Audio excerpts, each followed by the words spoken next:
Hello everyone, I'm Đức Trung with VTV International. This is the English Bulletin, VTV News, coming to you live from Hanoi. First, let's get you up to date with the headlines. Vietnamese Prime Minister attends the World Economic Forum on East Asia 2014.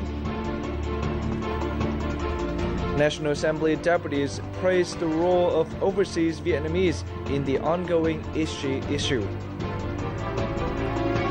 And later, let's take a look at some of the songs about Vietnam's sea and islands.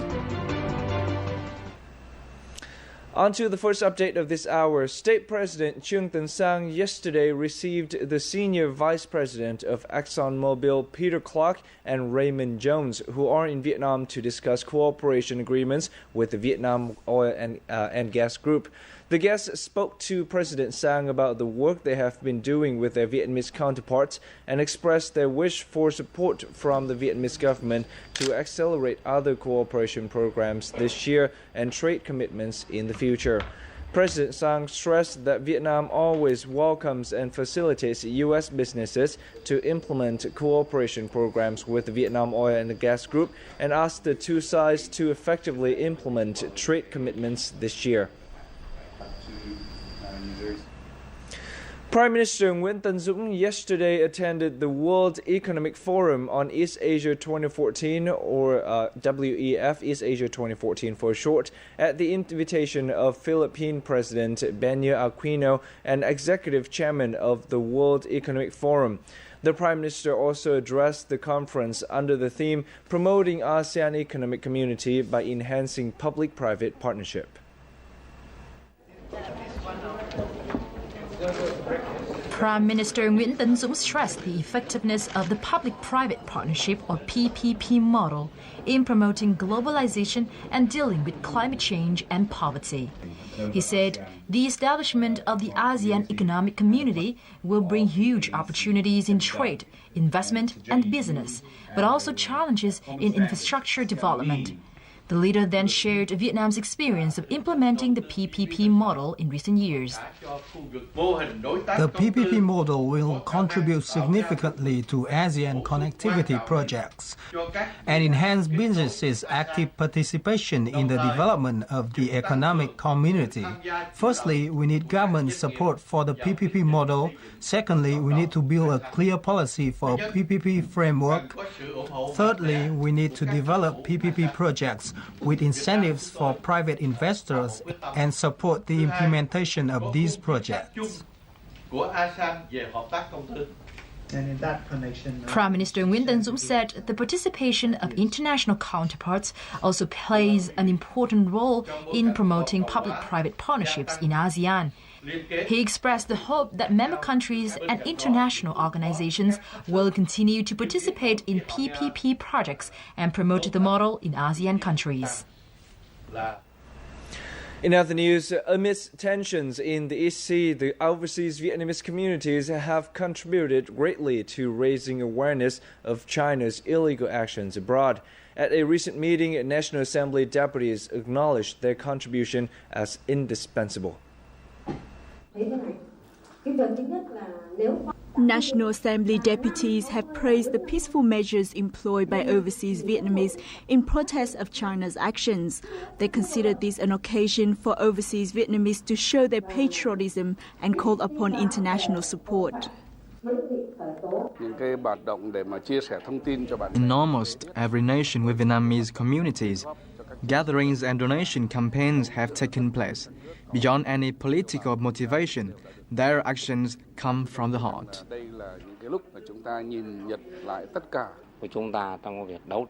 Through their actions, overseas Vietnamese of all ages have given great psychological encouragement to their fellow Vietnamese at home. Their role in this struggle is not to be overlooked. Deputies have also commented that each overseas Vietnamese can act as an agent in Vietnam's people-to-people diplomacy efforts. They communicate Vietnam's policies as well as voice the Vietnamese people's struggle for peace and justice.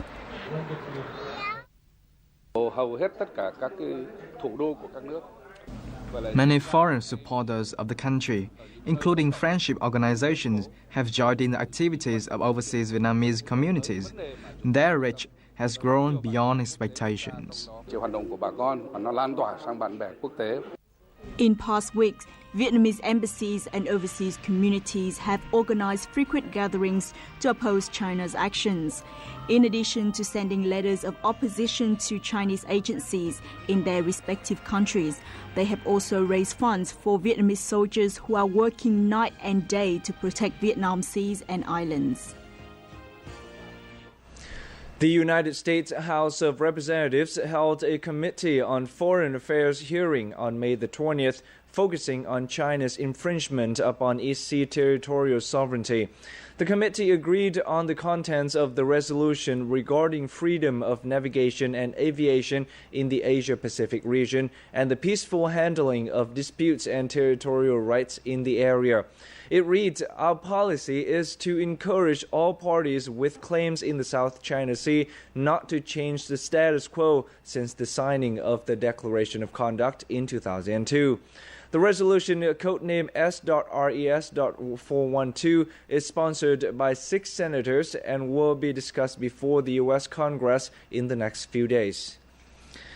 Moving on now to other updates. Deputy Prime Minister Vũ Văn Ninh and his accompanying delegation met with the provincial authorities of Dong Nai province on Thursday. At the meeting, the provincial leaders reported on the situation in local industrial plants over the past few days and proposed measures to help the affected companies resume operations as soon as possible. According to provincial leaders, only 2 out of 198 damaged enterprises have yet to restart work. Local authorities are viewing the extent of the damage so they can offer appropriate support and help the enterprises return to production. The Deputy Prime Minister praised local authorities for the speedy and proactive manner in which they've been dealing with the situation. He also ordered the province to make a concerted effort to recover the production and trust of investors. Now, Prime Minister Nguyễn Tấn Dũng has laid out an action plan to support enterprises affected by recent public disorder in some southeastern provinces. His plan has been welcomed by enterprises who have shown their confidence in the investment environment in Vietnam. A report from Dong Nai province takes a closer look. At a meeting of foreign investors held on Wednesday in Dong Nai province, enterprises from Japan, South Korea and Taiwan all showed their determination to continue long-term operations in Vietnam. Following the public disorder, they resumed production quickly and treated workers well, showing their support for the Vietnamese government and people. The timely action plan of the Prime Minister of Vietnam also helped consolidate their confidence in the government.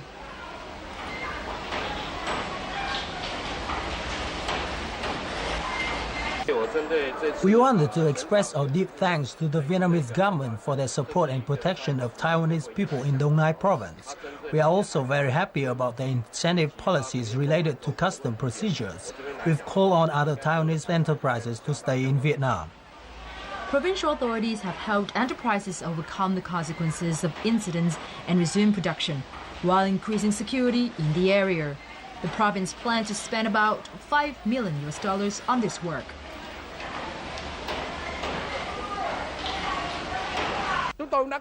We've issued guidelines to agencies at all levels to support foreign investors in Dong Nai province. We'll visit enterprises to help them qualify for tax breaks.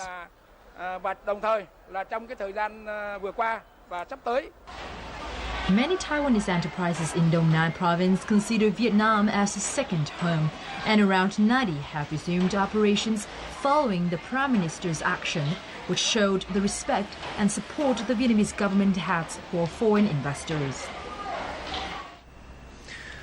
Now, over the past few days, VTV News reporters have been present on fishery control vessels to report on the activities of Vietnamese fishermen in their traditional waters around the Paracel Islands.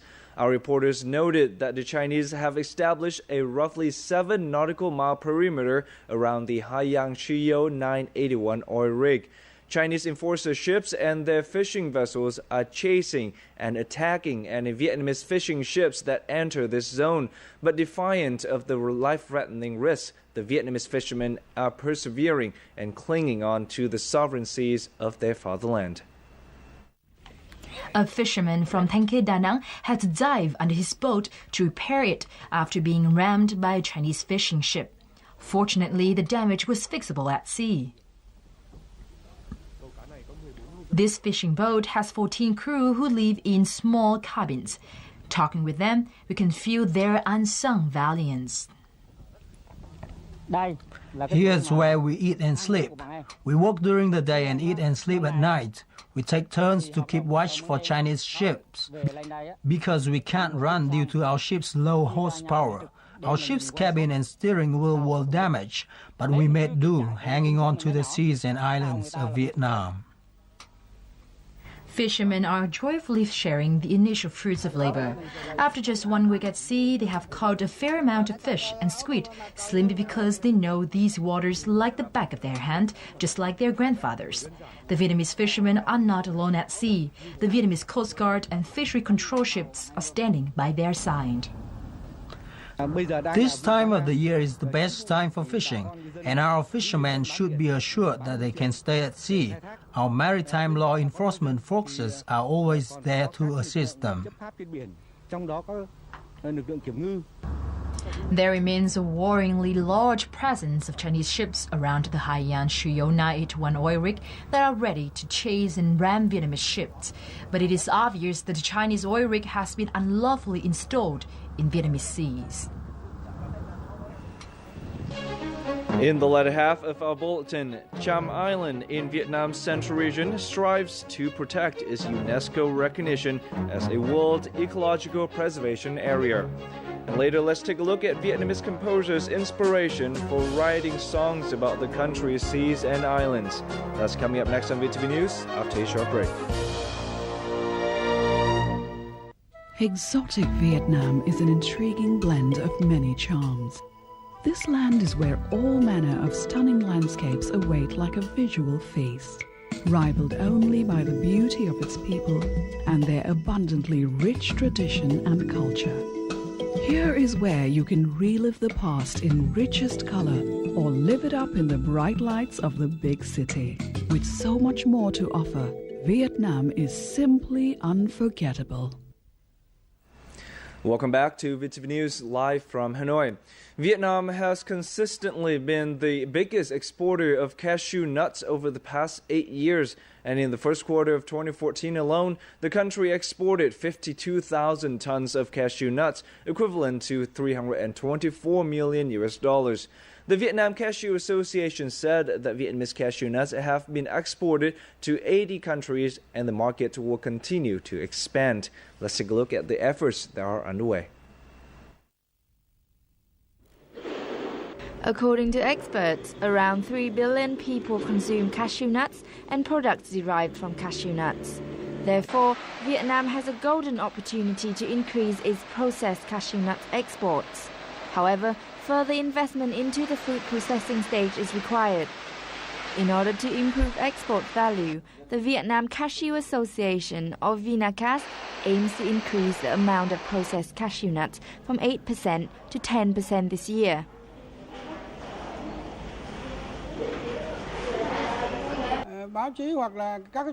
It is important for companies to sell cashew nuts at a price that benefits everyone, including farmers and manufacturing workers. I think farmers should be able to live off their farming produce. For that to happen, we need to diversify products made from cashews and invest in processing.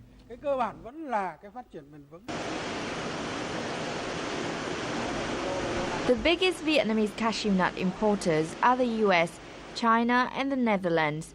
Vinacast plans to invest nearly $1 million until 2020, focusing on research, farming organization and boosting consumption. We are renovating our factory and investing in a clean production chain, as well as in modern equipment to diversify our products. Many enterprises have invested in modern equipment to increase productivity, thereby reducing prices. In addition, they have received support from banks in the form of low-interest loans. At the 2014 International Cashew Nut Conference in Bà Rịa Vũng Tàu, experts said that Vietnam would continue to be the top exporter.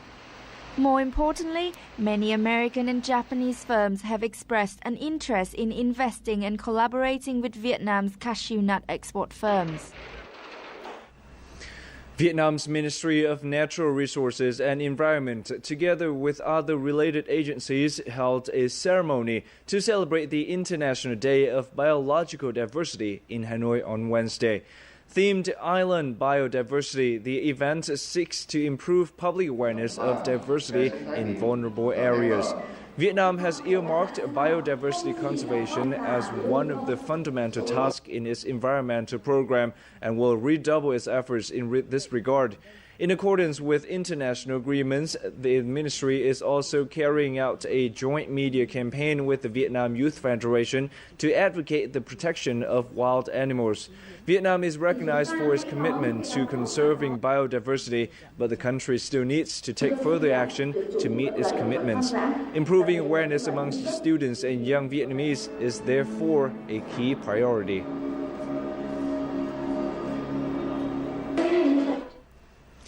It's been 5 years now since Cù Lao Chàm in Quảng Nam was recognized by UNESCO as a World Ecological Preservation Area. Earning this recognition was not easy, but protecting and developing this preservation area is even harder, especially educating locals about how to protect the maritime ecology of Cù Lao Chàm. Despite this, initial successes have been achieved. Cù Lao Chàm has a population of 3,000, and half of them make a living from fishing. Staff from the Center for Sea Preservation works day and night to protect the hundreds of hectares of water in the core of the preservation area from infringements. It is difficult to make a living, so I slip into this area to fish. I knew it was an infringement, but I need to earn money for my children. I won't do it again. The Maritime Preservation Area was established in 2005 and covers over 200 square kilometers of sea, 165 hectares of which are coral reefs. Fishermen have been exploiting this area for years, so trying to make them understand the importance of preserving it is a challenge, and flexibility and discretion is necessary. In accordance with the law, there is a 30 million Vietnamese dong fine for infringement in this area. But we still opt for broadcast and education, not only for the locals here, but the surrounding communes as well. The sea provides a considerable income for islanders, but now tourism has become a major source of income. In peak season, tourists here outnumber locals. Hundreds of precious coral species and sea creatures are being protected here, and diving has become a trademark of Cù Lao Chàm. The biodiversity here is also highly regarded by scientists. Our success lies in protecting the coral reefs. We also try to help fishermen make a living. Conservation work at Cù Lao Chàm has contributed to the maritime economy, and local people are benefiting from it. It is hoped the initial success here will help Cù Lao Chàm to become a popular tourist destination in the sea. A photo contest named For a Green Environment 2013, organized by the Ho Chi Minh City Law newspaper, came to an end this morning in the city. After 3 rounds, the first prize went to Picking Up Rubbish with a Love for Hanoi by Dương Văn Hải from the capital. The competition drew the participation of more than 300 artists with around 1,200 photos, many of which showed high levels of sophistication. The contest has helped to introduce and praise individuals and organizations who actively protect the environment while raising awareness among the Vietnamese people. The sea has always been a popular theme of Vietnamese songs. Almost every composer in Vietnam has at least one song about the sea because it has such a special place in Vietnamese people's hearts. In the following report, let's take a look at some of those songs as well as gain some insight into the composer's inspiration for writing them.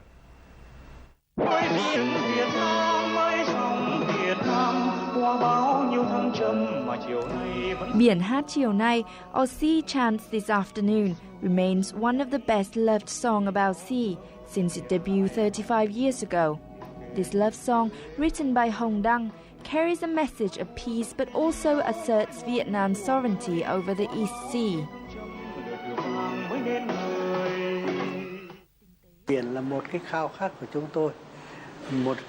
The sea is one of my biggest sources of inspiration, and I feel strongly attached to it.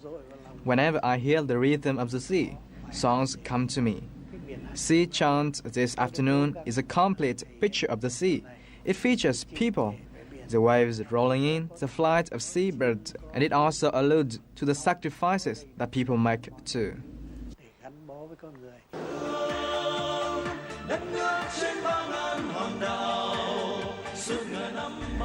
A love for the sea has coursed through Vietnamese songs from generation to generation. The sea not only inspires composers, but also the singers who perform the songs.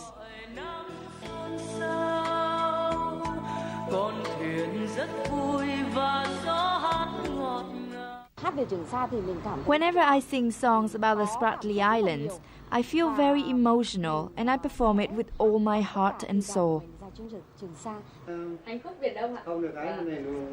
As tension increases in the East Sea, many composers have put their hearts and minds into composing songs about the Spratly and the Paracel Islands. An Thuyen and Giang Son, two well-known composers from two different generations, have each released new songs, East Sea March and Spratly Islands in Our Hearts. Artists are putting their minds to writing songs about the East Sea. For several days in a row now, we composers have been staying up till 4 a.m. to work. We write with a strong desire to protect the nation's sovereignty. Nowadays, songs about the sea are being sung more than ever. The lyrics of these songs and the melodies stir up strong feelings of patriotism. That is how these songs will live forever in the hearts of the Vietnamese people. Now, a host of activities are currently taking place from May the 20th to the 26th to celebrate the 15th anniversary of Hội An Town being recognized as a World Cultural Heritage Site. As part of the celebrations, there will be a workshop to review Cù Lao Chàm Biosphere Reserve's operation, as well as the launch of Cù Lao Chàm Tourism Site. Traditional games from nearby fishing villages will also feature in the festival. This is a timely opportunity for the town to promote the conservation and development of its heritage values. Hội An Ancient Town was recognized as a World Cultural Heritage Site by UNESCO on December the 4th, 1999, and was presented with 4 awards in heritage management, protection, and promotion. Up next, let's take a look at a few online articles about Vietnam.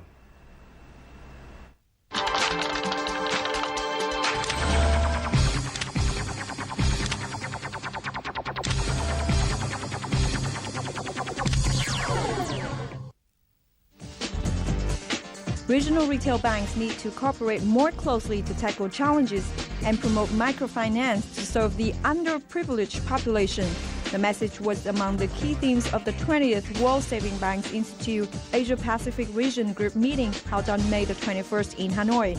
The 2-day annual meeting gathered 80 bankers, managers, and financial activists from 20 countries in Asia-Pacific, Africa, Latin America. Bankers were urged to explore innovative business models such as mobile banking, mobile money, e-payments, and postal saving banks to facilitate the exchange of experience and international best practice to innovate and broaden the product range in rural areas. Business Times has quoted Razi Subramanian of logistic firm FedEx Services that Vietnam and several other emerging nations will be among the 20 largest economies by 2050. The US-based Subramanian, who spoke at an online seminar titled New Markets, New Opportunities held by FedEx on Monday, told Business Times that Vietnam typifies the strength that nearly all other emerging countries share: proximity to a huge market full of potential buyers, abundant natural resources and commodities to sell, as well as a young and increasingly well-educated population that is eager to work and has money to spend. For foodies, Vietnam is a dream trip. This is the title of an article for Guam Pacific News by Jojo Santos Thomas, a foodie, food writer, barbecue and Calaguan champion, and former restaurateur. In his write-up, Thomas summed up his trip to Vietnam with great appreciation for its food. He described everything from fruit, street food, and coffee to Vespa tours and fine cuisine. The article ended with the line, "We did not have enough stomachs to eat everything we wanted."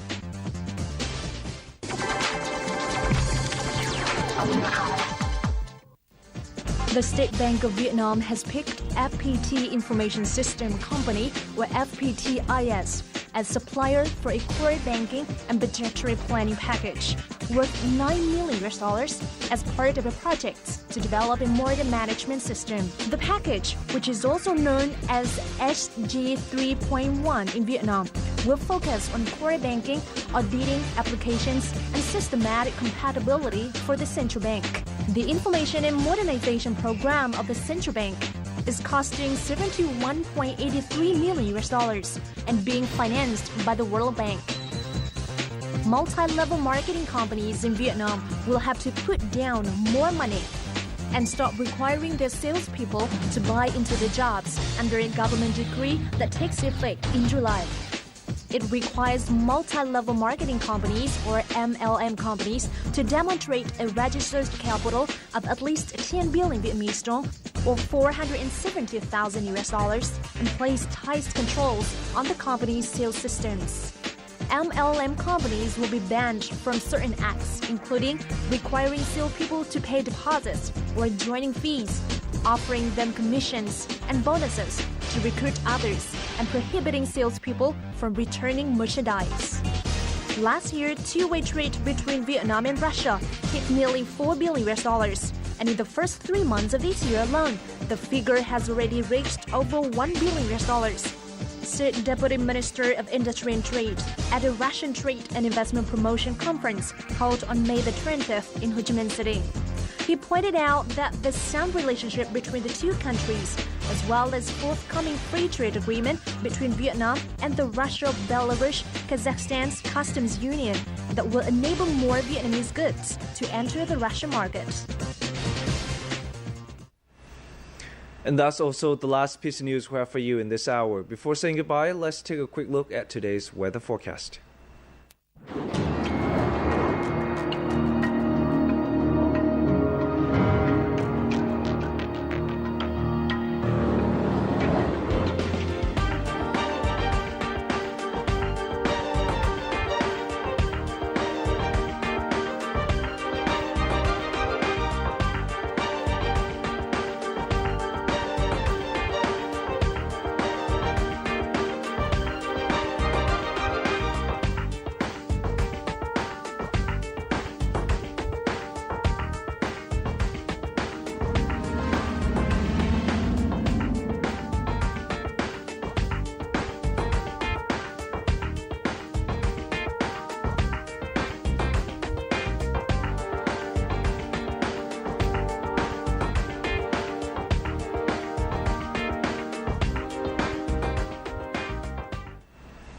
And this is the end of our bulletin for this hour. Thank you very much for spending your time here with us. Simply visit our website at vtv4.vn to rewatch any of our programs online. For now, goodbye from Hanoi.